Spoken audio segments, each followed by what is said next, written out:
Welcome back. Well, university students are back at school, and as they look ahead to a career in the workplace, it is critical that they understand what is available in the present job market. So to discuss the current hiring trends across this country, we're joined in studio by career expert Geoff Bagg. He's CEO of the Bagg Group. Good to have you with us. Great to be here. It's discouraging, I think, for a lot of young people, especially, you graduate, you're saddled with debt. Maybe you're okay with that because you're thinking, well, as soon as I land that job, I'm going to pay off that debt and get going.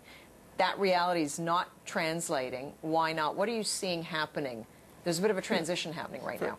For sure, and there's also the unemployment rate's gone up 0.1%, and people there's a lot of fear in the marketplace, and so I think a lot of university students are becoming very, very discouraged.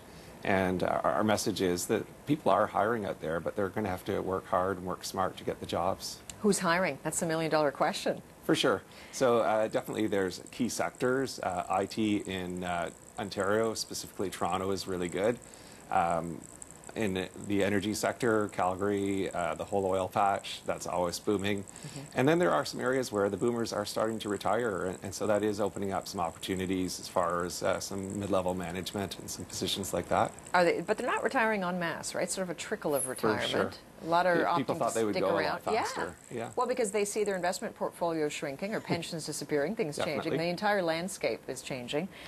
So when you speak to those who are hiring, what kind of jobs are available? You're a new graduate, you've got a career in your dedicated field, and what kind of offers are coming your way? Well, there's both full-time offers, and then a lot of companies are having hiring freezes, and so they're looking at contracts, and so people have to be open to different kinds of employment than they have been in the past. And what does that mean? When we talk about contract work, that's for a set term? Set term, and sometimes it's not part of the full-time headcount in an organization. That's not a stable job. No, but the days of a totally stable job are gone. There used to be a time where you'd work for one company for life. You'd work there, they'd take care of you. But even in a full-time job, it's not all about stability. It's really about you advancing your career and taking care of yourself. So are we moving more towards a system that we see elsewhere in the United States, for example? For sure. In the U.S., we're definitely seeing an upward trend as far as contracting, and I believe that that's starting to come into Canada. Why? For sure. Why do companies like that? Why does that make sense for the bottom line? I guess that's what it's all about, right?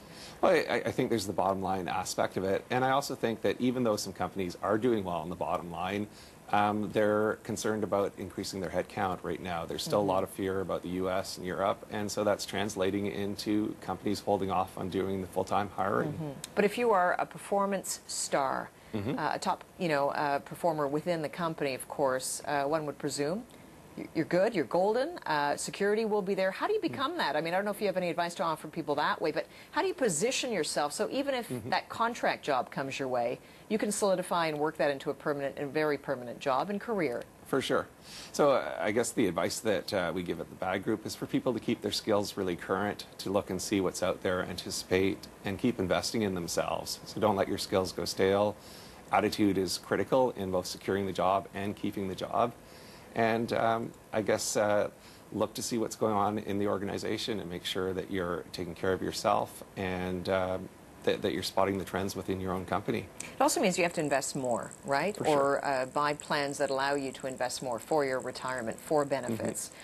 Is that something to consider? If you've got even a contract job that offers benefits, are most people grabbing those because of the reality? I mean, I'm looking here. You're saying that you've seen forecasts that 40% of the workplace will be part-time or contract in the U.S. by 2015. That's right. That's chilling for a lot of people.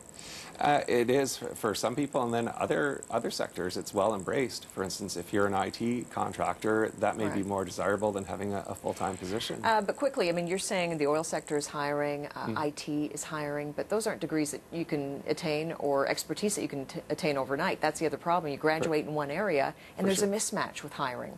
Definitely. So a good advice for people, if they're not finding something directly in their career, is target out great companies and get in at the entry level and move their way up. So you're talking about exceptional people. Yeah. Exceptional people will always move up within the organization. Okay, Geoff Bagg with the Bagg Group joining us. Appreciate your time. Thank you. Still ahead.